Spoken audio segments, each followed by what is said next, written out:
Hey everyone, it's Matt Casamassina. I'm the CEO of Rogue. And I'm Craig Harris. I'm the Senior Design Manager at Rogue. And we are playing Dust and Neon for PC. This is our twin-stick roguelike shooter. Coming soon to PC, Switch, and all sorts of other fun places that we'll talk about later. You play as the nameless gunslinger in the game, and he's been brought back to life by this scientist character who you can see roaming around here.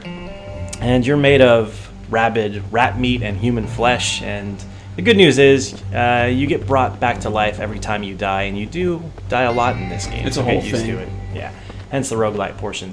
So this is your home base, and let's start with your upgrades, Craig. Yes, the Clonomatic. And so you've got offensive and defensive upgrades. There are 24 in total. Each one has multiple levels, and these significantly change the way your character plays. So you'll get everything from the ability to increase the accuracy on aim, to shorten the charge on your special moves like slides and dives. Yeah, and as you level up, you'll earn these points, and you keep these perks even when you die. So that's the good thing. That's what makes this a rogue-lite. Correct. Now go ahead and hop out of there and let's go check out. Well, let me spend some points yet, man. Oh, jeez. Okay. I got like 6 points here. Do it. So yeah, every time you make an upgrade here, the character reacts, and then you're losing points, obviously, that you'll get back later in the game. Let's go check out your weapons real quick, Craig, on the gun materializer. Sure. So yeah, when you die, you come back here. There'll be guns waiting for you, but they're not so great. You got to take what you can get here with these kinds of weapons when you come back to life. But it's better than nothing. You do have the ability, however, to upgrade your weapons at various other points at your base. Luckily, I didn't die before we started this save, so I have weapons already, and you can compare the ones you hold to the ones you might want to pick up. The yellow means it's better than yours, and red means it's not. And I'm just going to keep what I got. Yeah, and I love this too because it just pops in and out of that sort of first-person back to third-person view, and it's really seamless. So we'll take you through some of this. You're going to build all of this stuff out as you play the game over hours and hours. We're saying this is around a 15-plus single-player adventure, and that's going to jump significantly if you're a completionist to something like 30, maybe even 40 hours. There's a lot here for you to do. So as you die, you are able to come back to life and take advantage of various upgrades that you eventually build at your base. So Craig, maybe take us through the gun materializer. So yeah, the gun materializer is what we just showed you, where basically there's some weapons waiting for you. And in fact, if you noticed that when I walked your way through that, there was one slot that was not available. So I can actually buy that slot right now. Let me do that so that we can actually show you. Now that I have the third slot open, I can get the rifle. But again, I have a better rifle than what's here, so I'm just going to keep that. Yeah, that just opens the weapon type. It doesn't necessarily guarantee the weapon's going to be good. Next one, Clonomatic. So basically this one is every time you die, you lose everything except the points that you earn to spend on your character.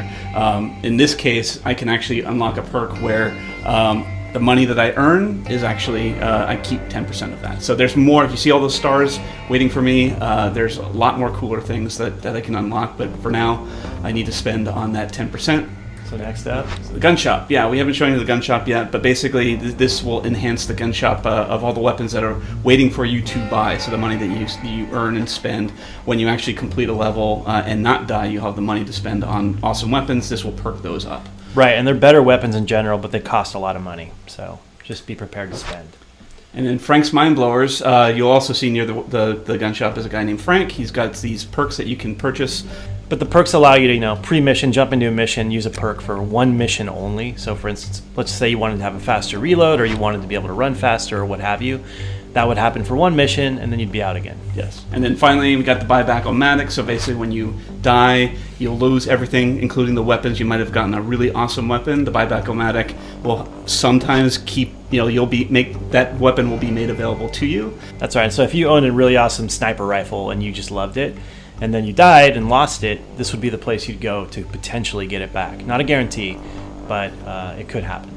Sure. So that's it. Let's start a mission. Let's do it. All right, so as you're going to see here, there are very few load times between indoors and outdoors, and Craig's taking you over to a new area. So this would be Frank's Mind Blowers, and you could unlock that at some point. It's kind of pricey. I'm not going to do it. Yeah, let's wait on that. And there's other areas you'll see here as well that we're not going to show you today, but you can unlock these as well. There you go. And this would be the gun store that Craig unlocked previously. And there are some good weapons here, but again, it's pricey, and I only have less than $1,200, so I'm not going to spend. All right, Craig, let's go ahead and jump into a mission. Go to the bounty board. So these are the ones I've unlocked so far. So Outer Wilds is the first area that you start out in, and then the boss. Once you beat the boss, you get to the second, and beat the boss here, you'll unlock the third, the fourth, which I haven't done in this save file. So we'll go a little easy on me right now. But even though these are the earlier levels, because I'm leveled up, the levels are actually a lot harder now, and some of the health might not be there for me, or some of the weapons might not be as strong. So. And the enemies themselves level up with you, right? They become harder as well. Yes, they do. In fact, we'll show you that. Let's just do a standard beat the enemies level. So this mission is just clear the enemies. You'll see them come out. Okay, before we even get to the action, Craig, maybe go ahead and just aim down sights and show the accuracy by twirling that around. There you go. And let's talk about the reload and how quickly you can access your weapon wheel as well.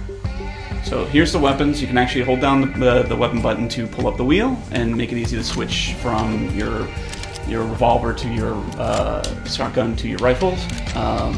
Or you can just quick swap them with the Y button. This is the PC version, so the Y button. And you can also use the D-pad to accurately switch between the different kind of weapons as well. Cool, and then go ahead and take cover really quick. There you go. And you saw he slid into that, right? So you're going to be sliding, you're going to be diving a lot, and then cover happens automatically. You don't really need to think about it. You just walk behind an object and you're good to go. That's because we wanted you to focus on the gunplay, which is what really matters. Totally. And you'll see as well that when Craig took a dive there's a little recharge that pops up right underneath the character. So that's something you can upgrade in the shop throughout the game so that your recharges are slower and you're faster. You will not be able to spam the slide button.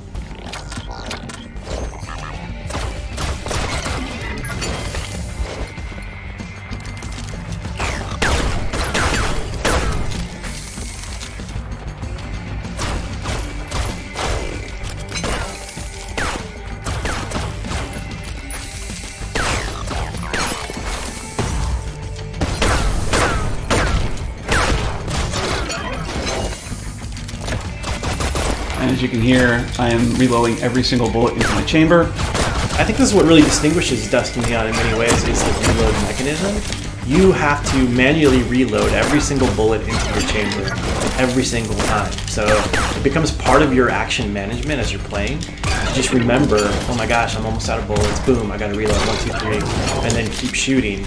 At first, this is a little tricky, but I think as you come to grips with it, it becomes second nature, and it really makes you feel like you've got a ton of skill as you advance through the areas.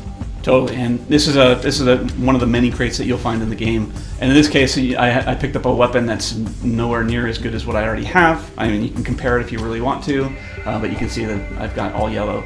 So I can turn it into scrap. I can just earn a quick buck just by scrapping any guns that I find. And obviously, you want to loot as much as you can find so that you can purchase awesome things when you actually succeed in this mission.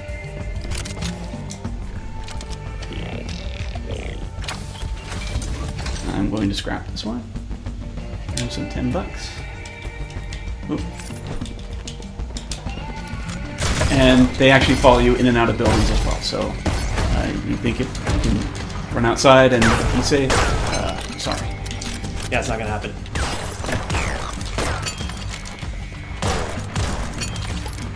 Hopefully you can see that this is not an easy game.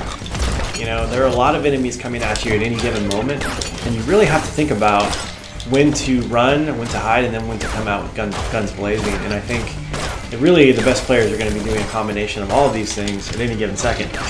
You will be using the slide dodge mechanic all the time. You will be taking cover all the time. You will be bullet managing all the time. And then you'll be weapon cycling all the time to take out different enemy types, and also based on how far away or close they are. Obviously, a shotgun is going to impact somebody up close, sniper rifle for far away, and revolver is a good go-to for anything in between. If I don't take cover, I'm going to die, so I need to watch this guy right here. Yeah, Craig's almost dead already here in this demo, which is pretty great. And so he's really got to be careful here. But you know what? If he does die, which he might, we'll just see how this goes. You'll see what happens, you know, to the gunslinger and what you do next. And this is the problem when you're playing later levels. Health is kind of scarce. And there goes Craig. Down So for the count. everything I got in that level is gone. Like, I've lost everything. And here we are. Craig has died, and we are back in the base. So what are we going to do here? Well, I got nothing. So I died. I have no weapons, so I need to Just pick up the basic. These are all free, but they're also crap. So if you think you're going to succeed with these weapons, you got another thing coming. So that's why you have the buyback-o-matic here. I do have some banked cash I can spend on better weapons. Again, there might be better weapons at the shop, but you have some of the weapons that you've collected along the way waiting for you here. So let's go check out the shop. yeah, and we got some cheap weapons. Better than this one is definitely better than what I got. So the gun shop will have a revolver, rifle, and shotgun waiting for you. Some might be better than the others. It's a toughie. It's a tough one. I'll take it. Do it. Let's show you a different level. Let's go to the train level. Train levels are great because basically you're robbing the train, and there's tons of cash, tons of weapons waiting for you in this one. The problem is tight quarters, and you might find yourself running into lots of enemies in tight rooms. Right, so a good way to tackle a stage like this is to always go backward. Don't be afraid to back up and shoot as enemies come toward you like they're doing right now. Because these areas are so constrained, it's much harder to just run away or to dodge away. So you really have to stand your ground more, or, as I say, back up, back up, back up.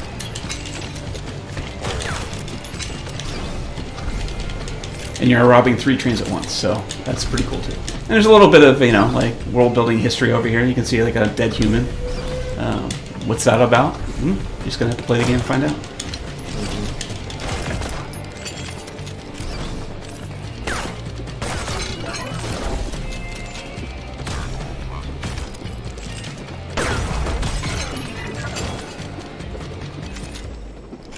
One thing to note, hopefully you've seen this, there's a lot of robot destruction, but you're not killing biological forms very often in this game, if ever, in fact. And so, really the only one who's got any biologics is you, and maybe the scientist. And you're made partly of rat flesh, so I'm not sure if we count you as human. That being said, we don't really consider this a sort of traditionally violent game in the sense there's not a lot of gore. The closest you're going to get from gore is the oil that the robots spill on the way. So,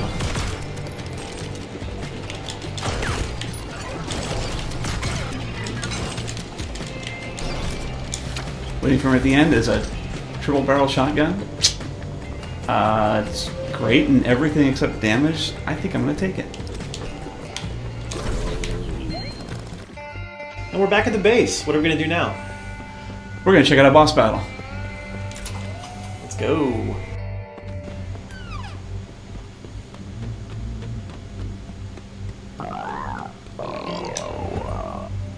We'll keep with the first boss battle. We're not going to tease the second boss battle just yet.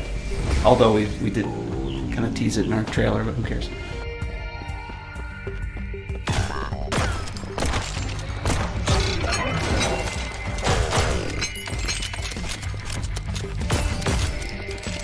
You'll notice here, as Craig's playing as well, that when you drop into a boss encounter, you don't just immediately fight the boss. No, it's a lead up. Total lead up. You got to really work for it.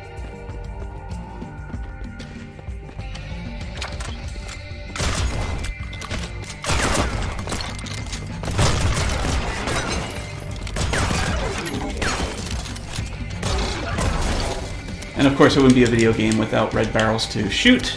So we have those as well, and you just miss it. Oh crap! There's one up here. Good. Let me get that one.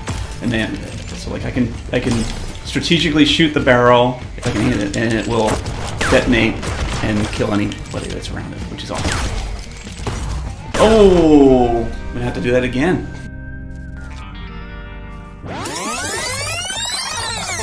All right, I guess I'm gonna show the second boss fight. These enemies are determined to make sure you don't see that boss break. Very much so. You'll be seeing here in this version as well that Rogue is kind of obsessed, and so is the developer Dave Markbar, with maintaining 60 frames a second in all of our games. And so when that is humanly possible, we strive for it here at Rogue. Oh, we definitely strive for it with this one. I need some health badly. We've cut away, and Craig is not doing so well on this boss fight. We may not be able to show you a boss fight today. It's fine. It's fine. Just imagine it. Just go watch the trailer. Oh, luckily the cover's here. Oh man, give me health. No health.